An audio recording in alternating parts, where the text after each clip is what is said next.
Good afternoon. My name is Lance Cunningham. What is it that is destroying college football?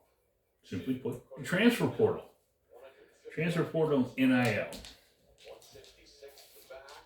I'm going to discuss the transfer portal.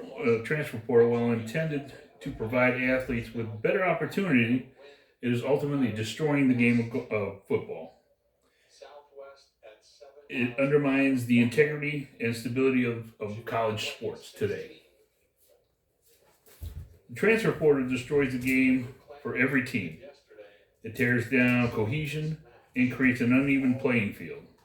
It also blurs the line between amateurs and pros. So when an athlete comes into college and he signs a contract for that school to play for that school, he's also obtaining a degree from that school. So if the individual goes through the transfer portal, he's basically taking that contract that he signed and chucking it out the window.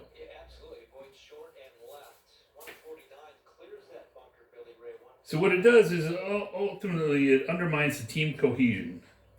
Basically meaning that like frequent transfers disrupts the playing cohesionness. An individual coming in is not going to learn the plays, and if there's continuously people coming in and out, then they're not going to build that dynamics that they need from the quarterback to the wide receivers or to the running backs or to the line getting the count.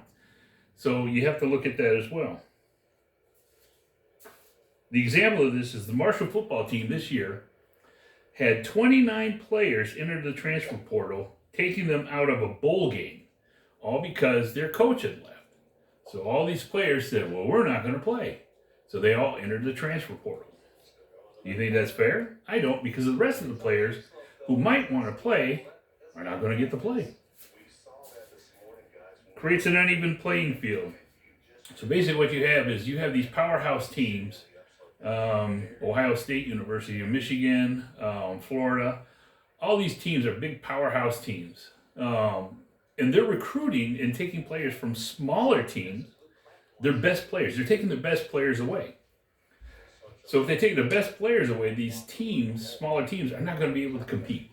They're just basically going to be out there to beat up on by the bigger teams.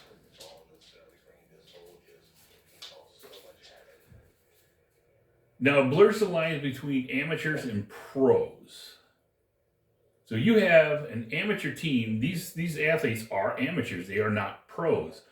But yet with the transfer portal and the NIL, you're making them pros. You're making them free agents.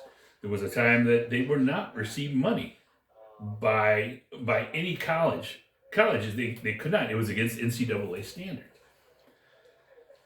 So now with the NIL, which is the name, image, and likeness, they all resemble free agents. So you have an individual that was committed to LSU. His name is Bryce Underwood. He decommits and then recommits to University of Michigan for $13 million. So these smaller teams don't have that much NIL money. So you're creating that uneven playing field and you're blurring the lines, and it's just not right. You need to save the integrity of the game. Bottom line, college football is about coming up and going through what everybody else went through. So, in conclusion, despite its good intentions, it's harming college football. We need to preserve the spirit of college sports and make it more even for smaller teams to be able to compete in today's football arena.